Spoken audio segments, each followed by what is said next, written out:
शांति। 18 फरवरी की मुरली है। ज्ञान के सागर, आनंद के सागर शिव परमात्मा कहते हैं, मीठे बच्चे तुम्हें शीरखंड होकर रहना है, मतभेद में नहीं आना। शीरखंड मतलब, शीर मतलब दूध, खंड मतलब शक्कर। दूध में शक्कर जब मिक्स होता है तो मीठा हो जाता है। वैसे तुमको सब बच्चों को मीठा होकर रहना है, मतभेद में नहीं आना। कोई भी गंदी आदत है उसे छोड़ देना, किसी को भी दुख नहीं देना। प्रश्न है, जन्म जन्मांतर के लिए उच्च पद पाने के लिए कौन सा रहम स्वयं पर जरूर करना? उत्तर है, स्वयं की अंदर से जांच करके जो भी बुरी आदतें है, क्रोध आदि है, विकार है, उन्हें निकाल देना। शीरखंड होकर रहना, एक की श्रीमत पर चलना, मतभेद में न आना, कोई भी इविल बातें न सुनना, न सुनाना, यही अपने ऊपर रहम करना है। जब हम इविल बातें, व्यर्थ बातें, बुरी बातें सुनते हैं और सुनाते हैं, ये जो बाबा कहते हैं, इसकी वजह से हमारे अंदर 5 विकार की प्रवेशता हो जाती है, व्यर्थ की प्रवेशता हो जाती है। फिर हम मीठा नहीं रह सकते। जो बातें सुनते हैं या सुनाते हैं, उससे औरों के प्रति वृत्ति बदल जाती है। इसलिए बाबा कहते हैं, यह अपने ऊपर रहम करना, न सुनना और न सुनाना। इससे ही जन्म जन्मांतर के लिए उच्च पद मिलेगा। जो अपने ऊपर रहम नहीं करते, वो 21 जन्मों के लिए सुख को लकीर लगा देते हैं। देखो हम क्या गलती करते हैं, बाबा वो बता रहे हैं। गीत है ओम नमः शिवाय। ओम शांति। शिव बाबा की महिमा बच्चों ने सुनी। यह महिमा कौन सुनाते हैं और कौन जानते हैं? सिर्फ ब्राह्मण कुलभूषण अर्थात नई मनुष्य सृष्टि की संप्रदाय, जिन्हें परम पिता परमात्मा ने अपना बनाया व जन्म दिया, वही ये बातें जानते हैं। कौन सी बातें? शिव बाबा की महिमा बच्चों ने सुनी।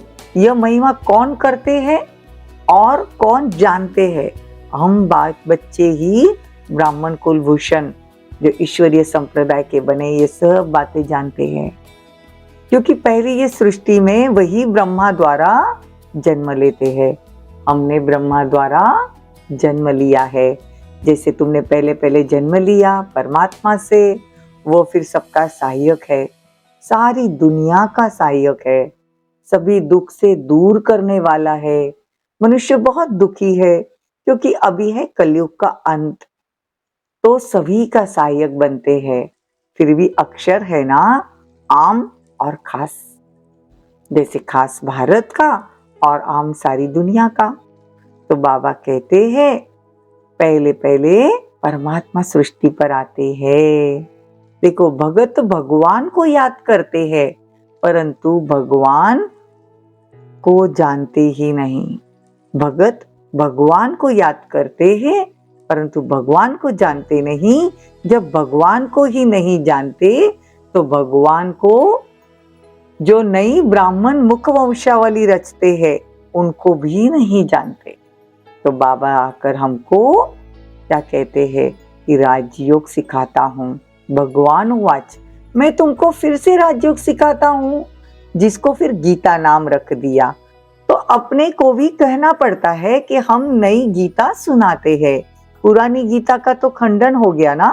ये तो भगवान खुद अपने मुख कवल से बैठ सुनाते हैं।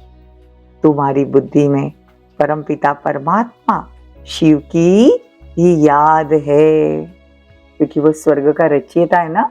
भगवान सृष्टि का रचयिता तो एक ही है, परमात्मा। कृष्ण तो स्वयं रचना है और रचयिता परमपिता परमात्मा है।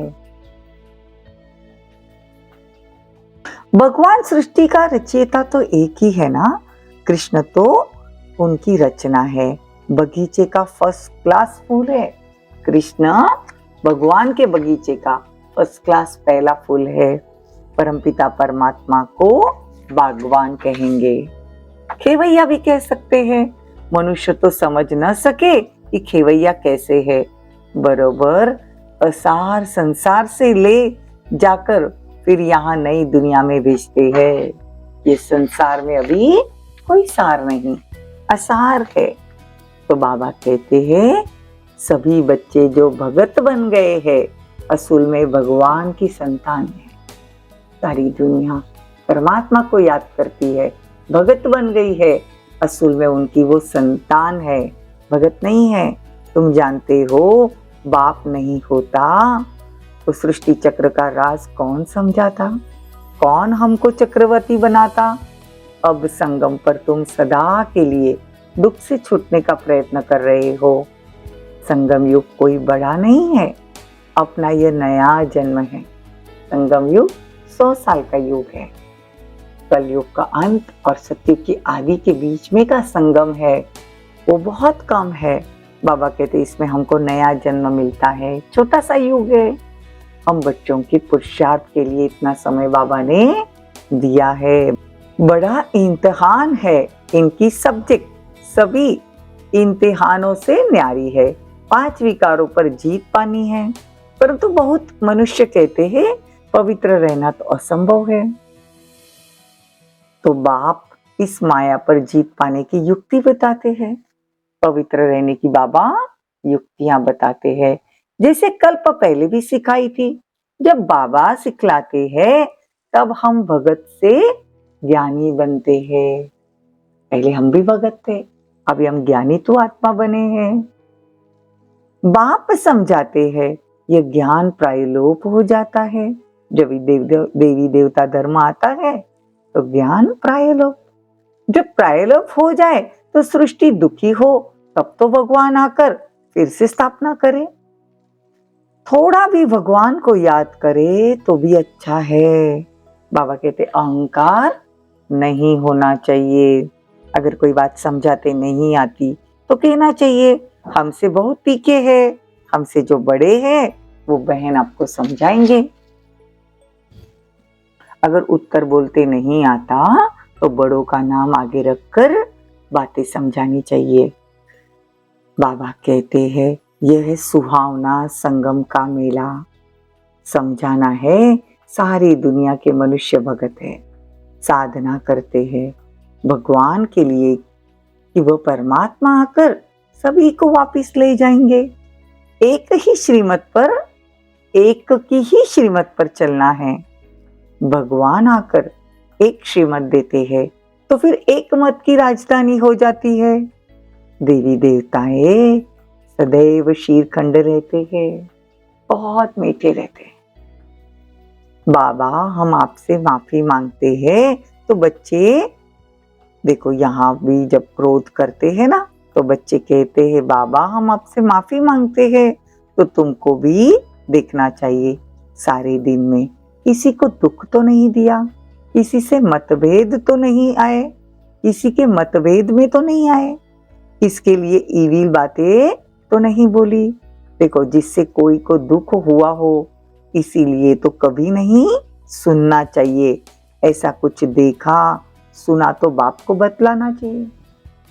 ईविल बातें सुननी नहीं है, लेकिन अगर ऐसी कुछ बातें सुनी हाँ तो बाबा कहते हैं बाबा को बताओ। बाप ही बच्चों को सब समझाते हैं, नहीं तो आदत पक्की हो जाएगी। ईविल बातें सुनने की, व्यर्थ बातें सुनने की आदत पक्की हो जाएगी। कोई में भी गंदगी हो, आदत हो तो छोड़ देना चाहिए, नहीं तो पदभ्रष्ट हो जाएगा। देखो सतयुग में जाकर नौकर चाकर नहीं बनना है।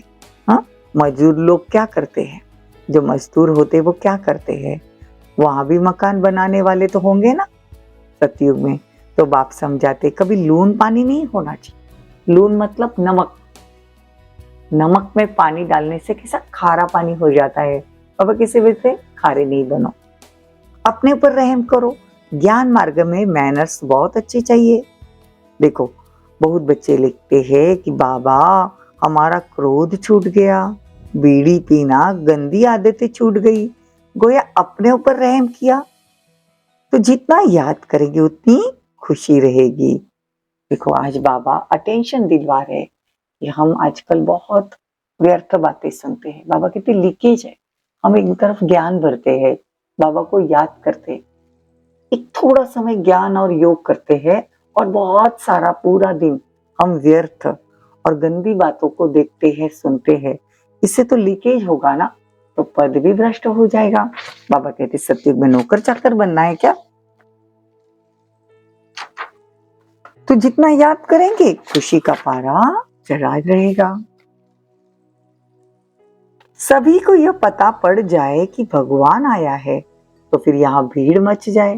देखो चीटियों में सलाहकर इकट्ठे हो, मिल भी ना सके, इसलिए बड़े कायदे से यह ड्रामा बना हुआ है। स्टार्टिंग में तो बहुत कम आत्माएं थी, अभी देखो कितनी भीड़ लग गई है। मधुबन में भी बहुत भीड़ होती है। तो ये ड्रामा ऐसा बना हुआ है, धीरे धीरे धीरे सबको पता चल जाएगा। अच्छा, मीठे मीठे सिकिलदे बच्चों प्रति माता पिता बाप दादा का याद प्यार और गुड मॉर्निंग। रूहानी बाप की रूहानी बच्चों को नमस्ते।